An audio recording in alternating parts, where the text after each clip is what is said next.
നിഴലിൽ പൊള്ളാതെ നീർ പെയ്തു നീ ചെയ്യാതെ ഞാൻ കമ്പിളി പോലെ നിന്നെ പുണരാം. ഞാൻ നിന്നുടെ മാറത്തു മെല്ലെ വേരുകളാഴ്ത്തിടാം. നിൻ ഹരിത പരവതാനിയാവാം.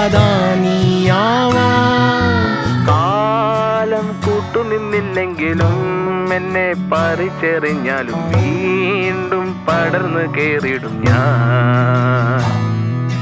കാലം കൂട്ടുനിന്നില്ലെങ്കിലും എന്നെ പറിച്ചെറിഞ്ഞാലും വീണ്ടും പടർന്നു കേറിടും ഞാൻ. എന്തിനി വേഗം ഇത്തിരി നേരം, എന്തിനി വേഗം ഇത്തിരി നേരം പറ്റിപ്പിടിച്ച് ഞാൻ നിന്നോട്ടെ നിന്നുടെ മൃദുല പ്രതലമധിക മധുരമതിമനോഹരം.